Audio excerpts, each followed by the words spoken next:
بسم الله. قال المؤلف رحمه الله تعالى عن عائشة وأم سلمة رضي الله عنه أن رسول الله صلى الله عليه وسلم كان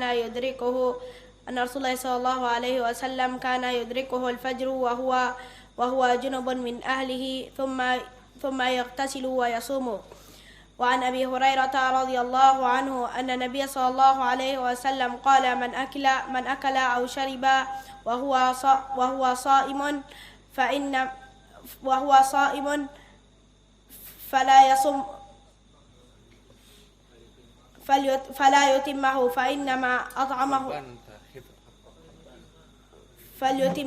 فإنما أطعمه الله وسقاه. ما تحفظ سواء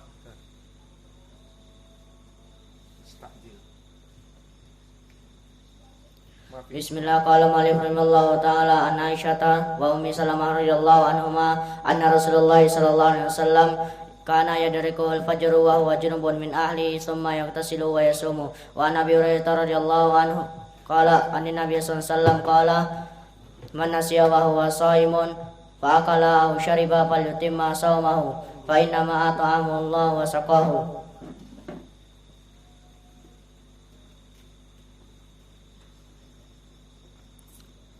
Bismillah. Qala al-mu'allif rahimallahu ta'ala an Aisyah wa ummi Salamah radhiyallahu anhuma anna Rasulullah sallallahu alaihi wasallam kana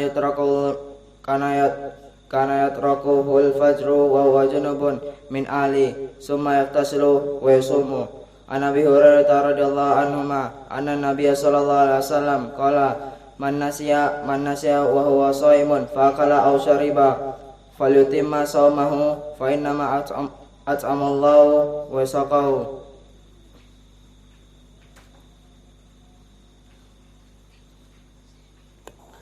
Bismillah. Qala mu'allif rahimahullah ta'ala an Aisyah wa ummi Salamah radhiyallahu anhuma anna Rasulullah sallallahu alaihi wasallam kana yudrikuhu al-fajr wa huwa junubun min ahlihi thumma yaghtasilu wa yasumu.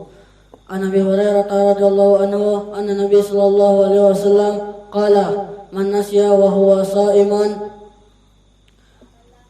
fa akala aw sharaba falyatimma shawmahu fa innama at'amahu Allah wa saqahu.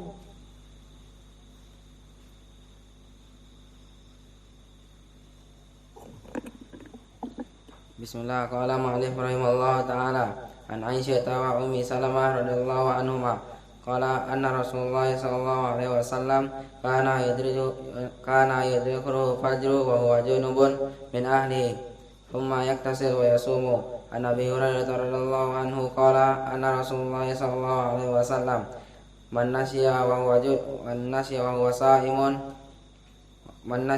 sa'imun fa akala aw shariba falyatimma shaumahu fa innama at'amahu Allah wa saqahu.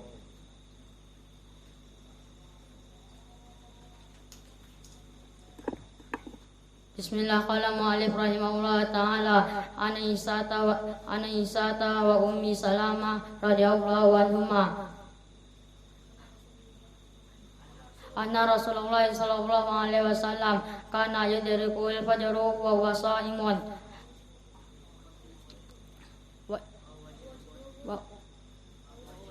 wa huwa junubun min ahlihi summa yaghtasilu wa yasumu. An Abi Hurairah radhiyallahu anhu anna Nabiyya sallallahu alaihi wasallam qala man nasiya wa huwa shaimun fa akala aw shariba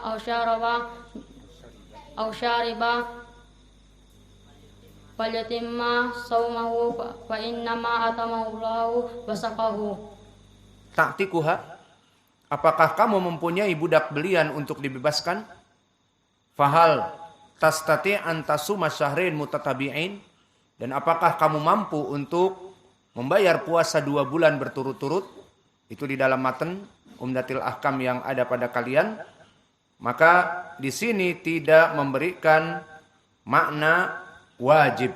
Namun seperti diketahui di dalam syariat Islam dan juga di ilmu usul, jika tidak didapati di dalam satu riwayat memberikan makna wajib dan di tempat yang lain ada, maka kita mengambil kepada tempat yang lain.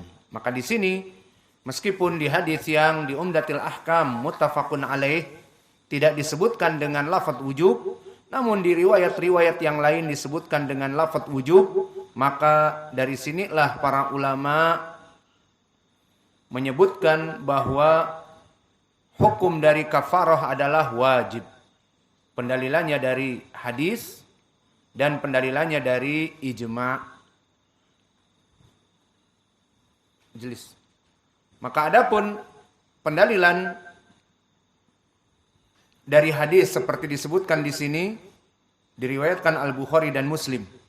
Maka wajah pendalilannya adalah dengan fi'lun amr. Maka dari sini kita mengetahui jika ada seseorang yang lancung di siang Ramadan dalam keadaan lemes dan dalam keadaan tidak mempunyai power, kemudian melaksanakan hubungan intim, maka hukumnya wajib bagi dia untuk memilih 3 perkara ini. Membebaskan budak jelas tidak ada. Maka langsung berpuasa berturut-turut. Kapan dilakukannya? Setelah selesai Ramadan. Kemudian setelah itu jika tidak mampu maka memberikan makanan kepada 60 orang fakir miskin. Maka di sini maknanya dari hadis al-kafarah, jika ada seseorang yang melaksanakan demikian, maka inilah dari kafarahnya. Dan jika tidak terpenuhi dan dia dalam keadaan mampu, maka ditakutkan Allah akan mengiqab dia di dunia sebelum akhirah. Dan Allah tidak akan menutupnya. Karena makna al-kafarah adalah Allah menutup dosa-dosanya dengan mengampuninya dan tidak digamblangkan di dalam kehidupan dunia sehingga seluruh manusia mengetahui keaibannya.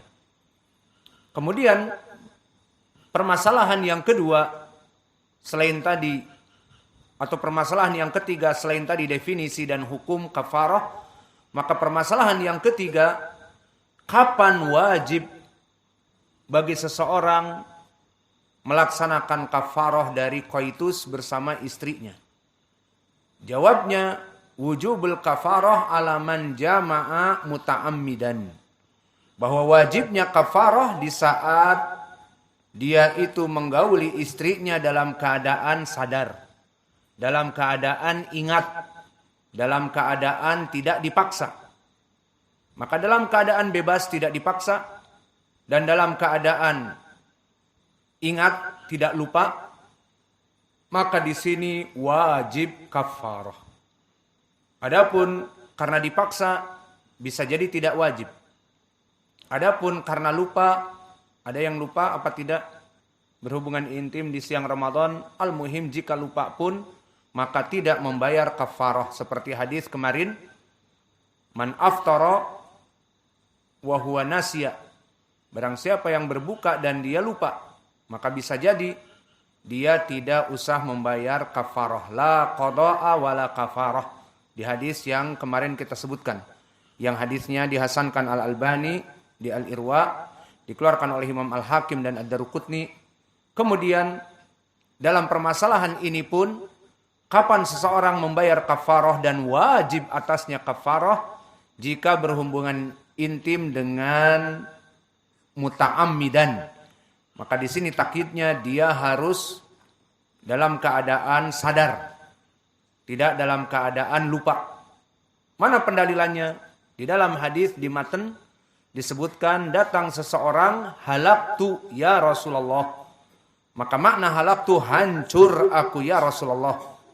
Merasakan dirinya akan dosa-dosa besar. Dan kalimat halaktu tidaklah datang kepada Nabi orang ini dalam keadaan benar-benar ingin ditutupi dan diampuni dosanya oleh Allah, menandakan bahwa dia telah melaksanakan perbuatan sengaja. Iya apa tidak? Kalau dia dalam keadaan lupa, mungkin dia tidak akan datang kepada Nabi. Fitrahnya tidak akan mengatakan dia berdosa. Namun dia datang dengan lafaz halaktu. Dan juga di riwayat yang lain dari Aisyah, yang muttafaqun alaih juga. Maka hadis datang dari Abi Hurairah muttafaqun alaih yang lafadznya di matan, dan datang juga ada hadis dari Aisyah dalam keadaan muttafaqun alaih juga, yang mana lafadznya sama. Di saat kata Aisyah, datang seseorang dan berkata dengan suara yang keras, ihtaraqtu, terbakar aku ya Rasulullah. Maka lafadznya di sini kalimat terbakar menandakan dia merasakan adab dan ingin untuk mensucikan dirinya. Maka ini menandakan bahwa dia berbuat seperti ini karena sengaja. Kalau dia tidak sengaja, dia tidak akan datang kepada Nabi untuk menebus dosa dan mengatakan telah terbakar aku. Maka dari dua hadis ini, di hadis muttafaqun alaih yang di matan disebutkan halaktu, dan juga di hadis Aisyah yang menyebutkan ihtaraqtu, terbakar aku, di sini kedua lafaz menunjukkan bahwa orang ini dalam keadaan benar-benar sadar, benar-benar dia berbuat lancung kepada Allah dalam keadaan sengaja. Ini poin pendalilannya. Maka ini faedah yang ketiga, kapan jatuh? Di saat dalam keadaan sengaja. Lalu apakah jatuh kafarah jika dalam keadaan tidak sengaja? Maknanya lupa, jawabnya tidak ada kafarah. Seperti pendalilannya keumuman ayat, Rabbana la tu'akhidna in nasina au akhtana. Maka wahai Rabb kami, janganlah engkau ambil tindakan keburukan kepadaku dari dosa jika aku dalam keadaan lupa, kami dalam keadaan lupa, atau dalam keadaan kesalahan. Dan Allah berfirman, walaisa alaikum junah fima akhta'tum bihi walakin ma ta'ammadat qulubukum wa kana Allahu ghafuran rahima. Maka tidaklah Allah Jalla wa Ala memberikan balasan kepada kalian dari kesalahan kalian atau kelupaan kalian, namun Allah mengambil dosa-dosa dari kalian dan mengiqab kalian ma ta'ammadat qulubukum, dari kesengajaan yang dibuat. Maka di sini menjadi pendalilan juga tentang permasalahan disengaja. Jika tidak disengaja, maka Allah akan mengampuni. Dan begitu pun datang di dalam ayat Al-Quran tentang keadaan selain dipaksa. Man kafara billah min ba'di imanih ila ma ukriha wa qalbuhu mutmainnun bil iman. Maka seperti kisah Ammar ibni Yasir, yang mana dia dalam keadaan terpaksa untuk mengucapkan kalimat kufur, maka dia mengucapkan kalimat kufur karena kedua orang tuanya telah dibunuh. Maka Nabi melewatinya dan mengatakan isbiru ala Yasir fa inna mau'idakumul jannah, karena Allah telah menjanjikan bagi kamu surga. Adapun Ammar, maka dia itu masih pemuda dan menyebutkan kalimat-kalimat kufur yang diajarkan oleh kelompok Quraisy agar tidak dibunuh. Maka dijelaskan oleh Allah, disebutkan bahwa illa man ukriha wa qalbuhu mutmainnun bil iman, kecuali mereka orang-orang yang dipaksa dan hatinya penuh dengan keimanan. Maka Allah mengabarkan kepada Nabi Muhammad bahwa Ammar mengucapkan kalimat-kalimat kufur dalam keadaan wa qalbuhu mutmainnun bil iman, dalam keadaan hatinya itu penuh keimanan. Maka di sini tidak dikafirkan oleh Nabi.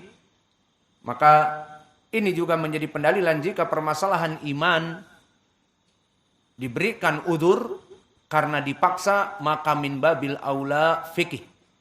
Sehingga jika seseorang di dalam kehidupan dijajah oleh orang-orang istirokiyah komunis seperti di Cina atau di tempat yang lainnya, maka mereka orang-orang yang berpuasa disuruh berbuka dengan paksa. Kalau tidak dibunuh, kalau tidak dipenjara, kalau tidak ditembak. Maka di sini dipaksa untuk makan, untuk minum. Bahkan misalnya untuk berhubungan intim. Maka di sini hukumnya tidak berdosa sama sekali dan tidak membayar kafarah sama sekali. Maka ini pendalilan dari segi Al-Quran tentang orang-orang yang memang tidak sengaja. Dan begitu pun pendalilan dari yang lupa dan diancam, maka tidak ada kafarah juga hadis yang dia itu Hasan li ghairih dari Ibnu Abbas. Berkata Rasulullah sallallahu alaihi wa ala alihi wasallam, "Innallaha wada'a an ummati al-khata wa nisyan wa mastukrihu alaih." Maka sungguhnya Allah itu memperingan untuk umatnya dan tidak menulis keburukan untuk umatnya dalam 3 perkara. Al-khata, salah, tidak mengetahui dalil misalnya. Wa nisyan, memang lupa. Dan wa mastukrihu alaih, yang dipaksakan kepadanya. Maka di sini hukumnya tidak dalam keadaan membayar kafarah. Maka inilah dari permasalahan yang keempat, bahwa tidak membayar kafarah jika memang dalam keadaan lupa ataupun dalam keadaan kesalahan, maka ini pendalilannya. Kemudian masalah yang berikutnya, jika memang orang ini telah berbuat sengaja berhubungan intim di bulan Ramadan, maka untuk permasalahan al-kafarah apakah bisa dipilah-pilah? Contohnya, ada seseorang yang memang melaksanakan demikian, kemudian meminta fatwa kepada kita